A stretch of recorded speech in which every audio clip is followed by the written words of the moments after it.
You've opinionated on the context of Sanskrit to be the official language of India. Won't the Muslim population particularly express their disapproval?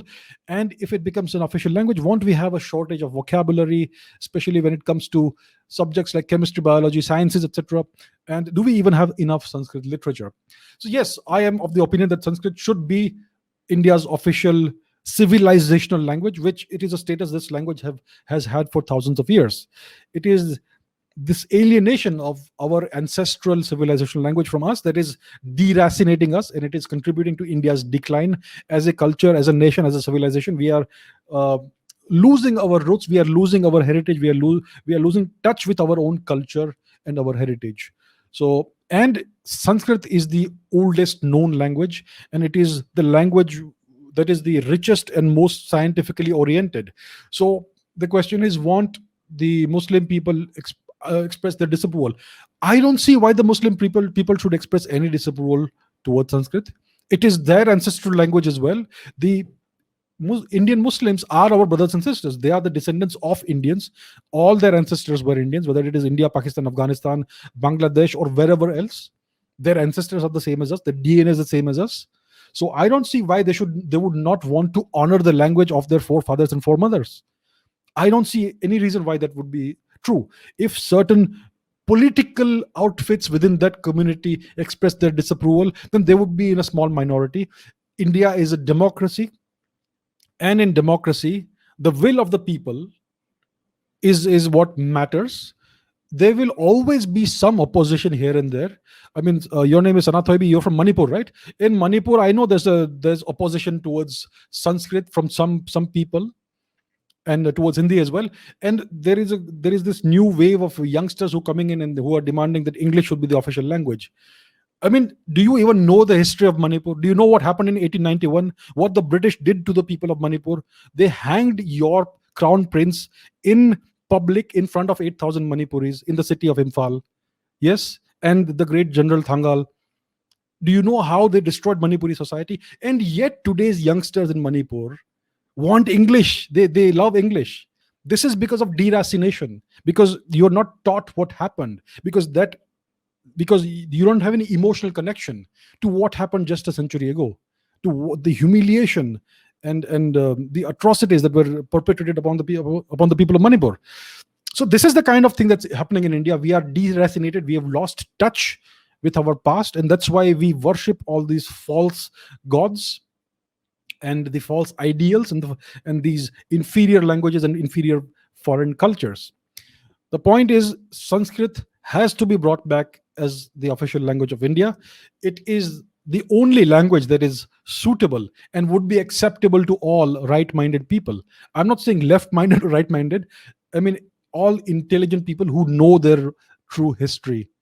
And whether it is in southern India, northern India, east, west, wherever it is the only language that can serve as the cultural and civilizational language of India. Some people will always express disapproval, and there are lots of political outfits and parties that owe everything. Who owe their legitimacy to creating divisions in society. For example, in the southern states of India, you have all these Tamil supremacists and Tamil chauvinist parties that oppose everything that is non-Tamil, especially everything that is Aryan, so to say. And their legitimacy comes from the fact that they have created these divisions in society.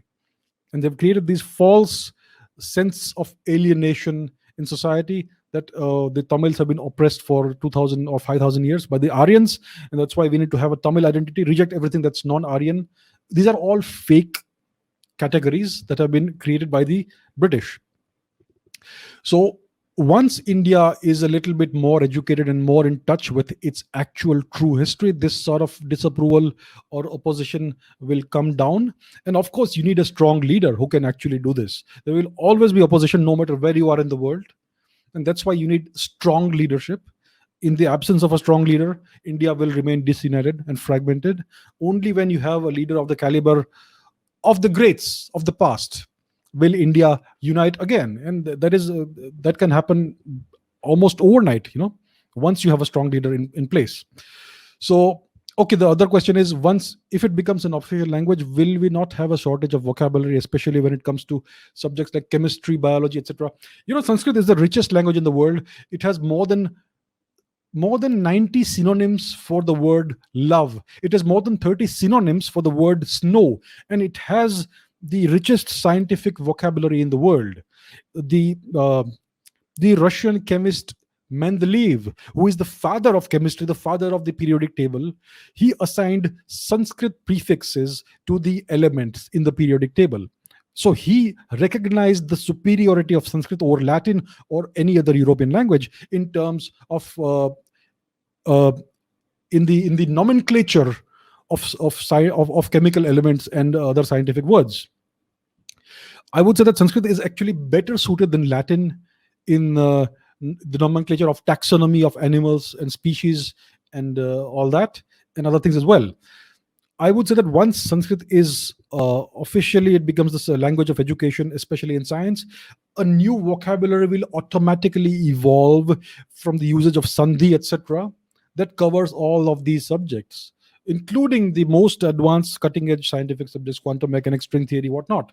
It's trivial to create a nomenclature for uh, all of these subjects in Sanskrit. And the last question is, do we even have enough Sanskrit literature? You know, if you take the literature in Sanskrit, the ancient literature in Sanskrit, the Vedas, the Puranas, the Upanishads, the various philosophical treatises, whether it is in whichever philosophical school of thought, whether it is Bodha, Jaina, Sankhya, Mimamsa, Yoga, Vedanta, whatever. If you take all of this together, the amount of literary texts that we have, the corpus of literary texts, is more than all of the ancient literature in all the Western languages put together in just one language, Sanskrit. It is one lifetime is not enough to read even 2% or 1% of this entire corpus of Sanskrit literature. That is how much Sanskrit literature we still have, despite all of our ancient universities being burned down and the libraries with them. So that is not even an issue. We have so much Sanskrit literature; it can sustain generations upon generations of scholars. So I hope I have answered these questions.